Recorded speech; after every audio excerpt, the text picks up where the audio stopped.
Good morning, all of you. Myself, Dr. Kumari Bharti.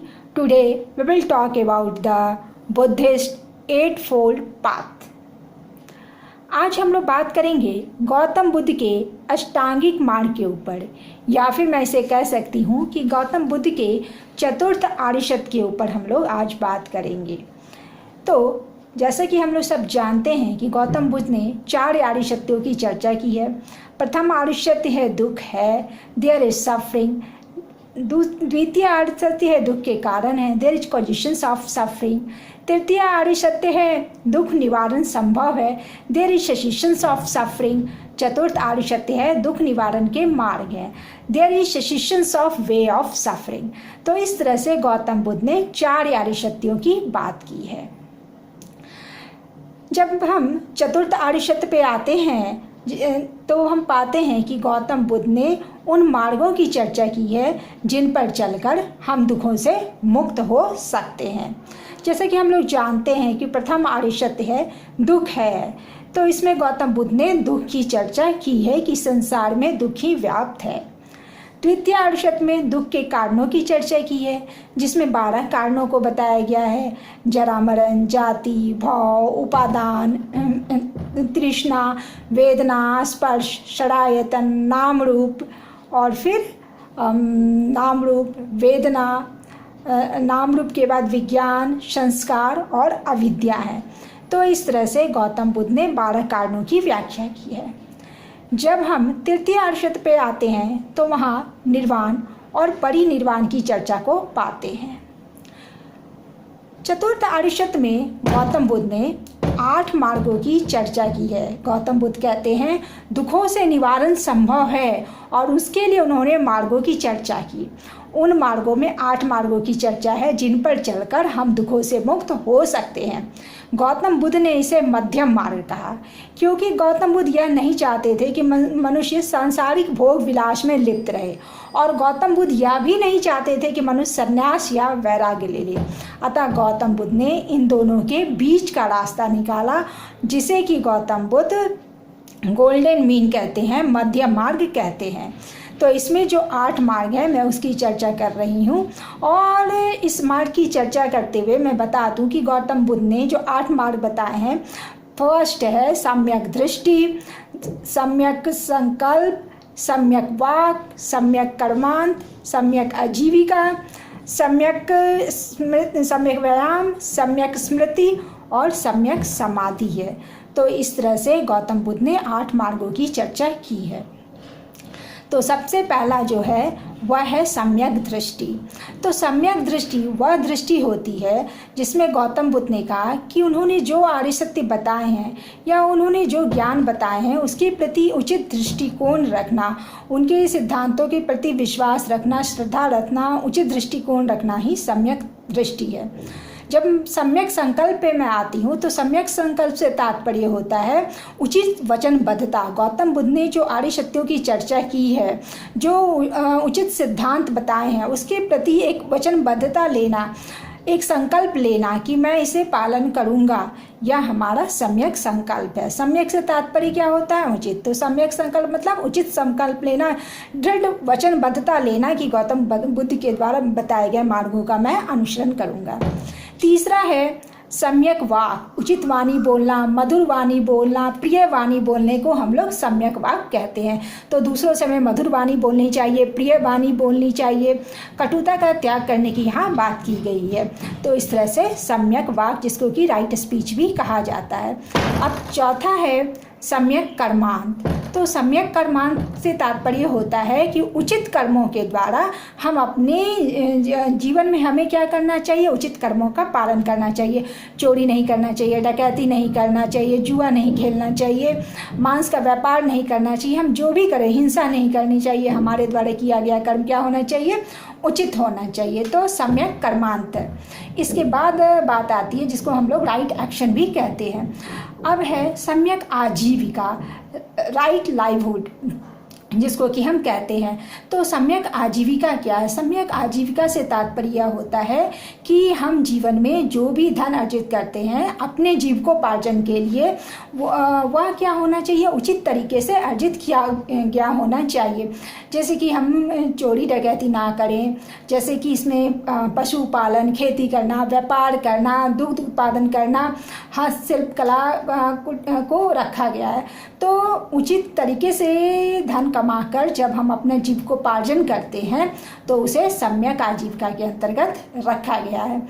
जैसे कि क्या होता है, कितने व्यक्ति लोग जीवन का निर्वाह करने के लिए क्या कर देते हैं? चोरी करते हैं, डकैती कर देते हैं, स्त्रियों का व्यापार किया जाता है, जानवरों की तस्करी की जाती है, बच्चों का व्यापार किया जाता है, बच्चों के शरीर के पार्ट्स को निकाल के बेचा जाता है। तो तरह तरह के हम समाज में देखें तो तरह तरह की हमें ऐसे कुकृत्य कार्य मिलेंगे जिसके द्वारा लोग धन को अर्जित करते हैं। तो इन सब चीज़ों का निषेध किया गया है। उचित और ईमानदारी पूर्वक किए गए कर्मों के द्वारा ही हमें अपने जीवन का यापन करना चाहिए, उसे ही सम्यक आजीविका के अंतर्गत रखा गया है।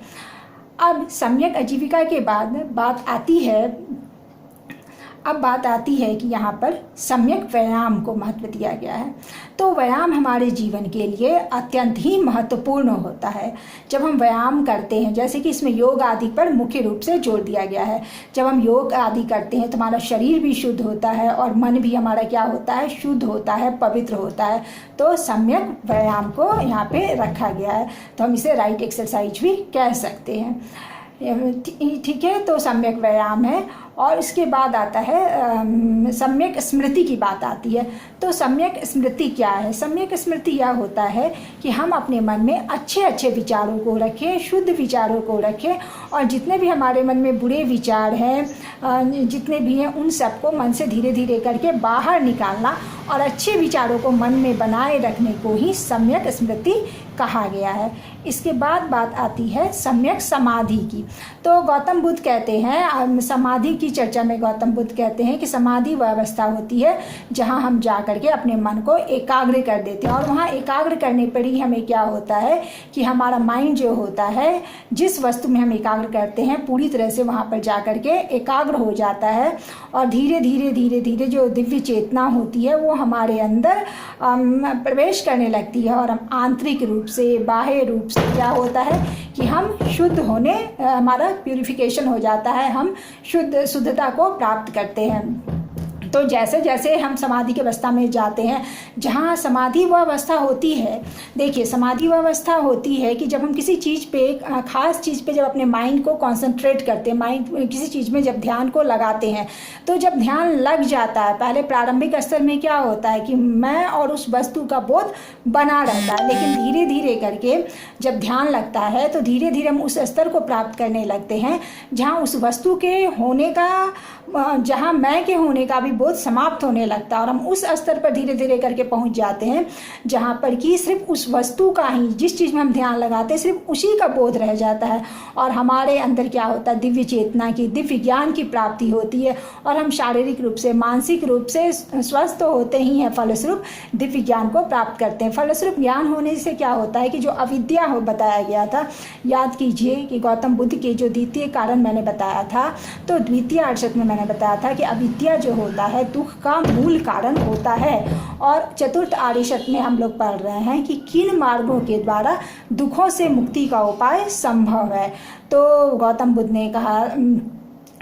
ने चतुर्थ आर्षद में 8 मार्गों की चर्चा की, जिसमें हम लास्ट में समाधि पे आते हैं, और समाधि के द्वारा ही में ही हमारा मन पूर्ण रूप से एकाग्र होता है, और उसी एकाग्र की अवस्था में हमें ज्ञान की प्राप्ति होती है, और ज्ञान होने से जो अविद्या होता है वह मिट जाता है, वह दूर हो जाता है, और हमें क्या होता है कि यही सारे दुखों का निवारण हो जाता है, और हम फिर वास्तविक ज्ञान को समझ लेते हैं। तो दुख निवारण के अंतर्गत गौतम बुद्ध ने इस तरह से 8 मार्गों की चर्चा की।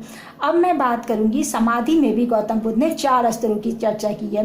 पहला है सवितर्क स्तर। ठीक है, तो सवितर्क स्तर क्या होता है? तो सवितर्क स्तर होता है जहाँ तर्क वितर्क की अवस्था बनी रहती है। ठीक है, तो छानबीन की जो अवस्था रहती है वो बनी रहती है, तो तर्क वितर्क की अवस्था को हम लोग सवितर्क की अवस्था कहते हैं। उसके बाद की जो अवस्था है सानंद अवस्था, इस अवस्था में मनुष्य आनंद और शांति का अनुभव करता है। उसके बाद तीसरा है शास्मिता समाधि। इस अवस्था में आनंद और शांति की अनुभूति का शमन हो जाता है। अब सिर्फ मैं हूँ की चेतना बनी रहती है। ठीक है, शास्मिता समाधि में क्या होता है, इस अवस्था में आनंद और शांति की अनुभूति का शमन हो जाता है। अब सिर्फ मैं हूँ की चेतना बनी रहती है। और लास्ट है पूर्ण समाधि। चौथी अवस्था पूर्ण समाधि की अवस्था है। इस अवस्था में मैं हूँ की चेतना भी समाप्त हो जाती है। अब ना तो दैहिक सुख और ना ही आनंद की अनुभूति होती है, बल्कि पूर्ण साम्य की अनुभूति होती है। यह साम्य अवस्था ही समाधि की पूर्ण अवस्था है। यह सुख दुख के परे की अवस्था है। इसी अवस्था में निर्वाण की प्राप्ति होती है। तो इस तरह से हम देखें कि समाधि में गौतम बुद्ध ने 2 स्तरों की चर्चा की थी, संप्रज्ञात समाधि और असंप्रज्ञात समाधि। तो संप्रज्ञात समाधि वह समाधि की अवस्था होती है जहाँ की मैं और उस वस्तु का बोध बना रहता है, तो हम पूर्ण रूप से मुक्त नहीं हो पाते हैं। लेकिन असंप्रज्ञात समाधि जो होती है वह समाधि की वह अवस्था होती है जहाँ मैं और उस वस्तु का जो भेद रहता है वह पूर्णतः समाप्त हो जाता है। सिर्फ मैं और वस्तु का जो भेद होता है पूर्णतः समाप्त हो जाता है। सिर्फ एकाकार का ही मतलब कि सिर्फ जिसमें हम ध्यान लगाते हैं, जिसमें हम ध्यान लगाते हैं सिर्फ उस वस्तु का ही बोध रह जाता है, अपने होने की अनुभूति समाप्त हो जाती है। तो वो अवस्थाएं जो होती है वो पूर्ण मोक्ष की अवस्था होती है, पूर्ण ज्ञान की अवस्था होती है। और वही हमारी हम कह सकते हैं कि संप्रज्ञात समाधि में जाकर के हमें पूर्ण ज्ञान की प्राप्ति होती है और वही हमारे सारे दुखों का शमन हो जाता है। तो इस तरह से हम लोग गौतम बुद्ध के अष्टांगिक मार्ग को समझते हैं। और यहाँ पे 3 बातें और महत्वपूर्ण है, प्रज्ञा है, शील है और समाधि है। तो प्रज्ञा क्या है, तो सम्यक दृष्टि और सम्यक संकल्प है, क्योंकि ये बौद्धिक स्तर पर होता है। सम्यक दृष्टि और सम्यक संकल्प किस स्तर पे होता है, सम्यक दृष्टि और सम्यक संकल्प बौद्धिक स्तर पर होता है, इसलिए इसको प्रज्ञा के अंतर्गत रखा गया है। अब बात हम करेंगे सम्यक वाक, सम्यक कर्मांत, सम्यक आजीविका। तो इसको शील के अंतर्गत रखा गया। ये हमारे आचरण से संबंधित है, हमारे व्यवहार से संबंधित है, तो इसको हम लोग शील के अंतर्गत रखे हैं।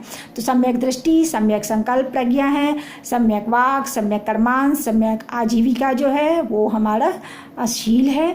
उसके बाद है सम्यक व्यायाम, सम्यक स्मृति और सम्यक समाधि। ये जो लास्ट 3 है इसको समाधि के अंतर्गत रखा गया है।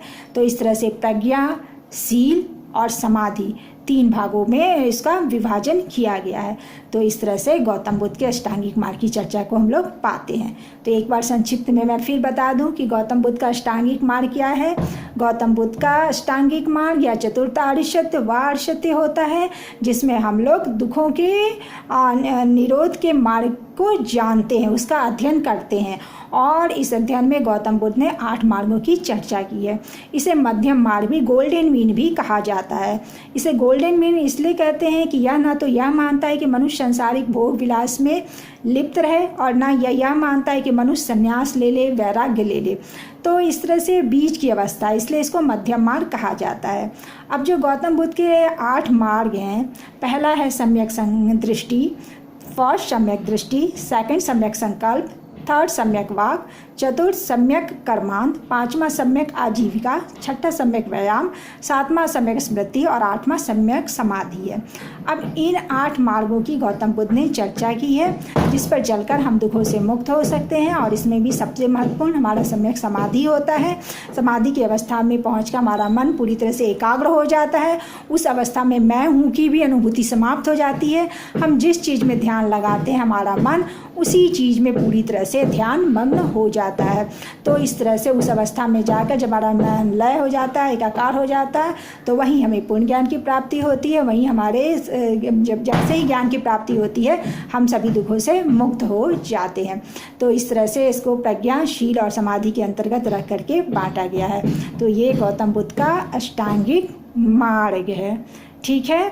तो इस तरह से हम लोग गौतम बुद्ध के अष्टांगिक मार्ग को समझते हैं। और मेरे जितने भी पहले के वीडियो हैं उसमें मैं बता चुकी हूँ।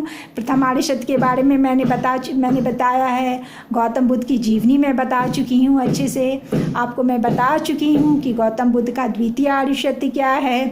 उसमें दुख के 12 कारणों की चर्चा की गई है। गौतम बुद्ध का द्वितीय आर्यसत्य भी बहुत एग्जाम की दृष्टि से इम्पॉर्टेंट है, जिसको कि हम लोग प्रतिसमुत्पाद भी कहते हैं, जन्म मरण चक्र भी कहते हैं, द्वादश निदान भी कहते हैं। फिर तृतीय आर्यसत्य में मैं चर्चा की निर्वाण की चर्चा की।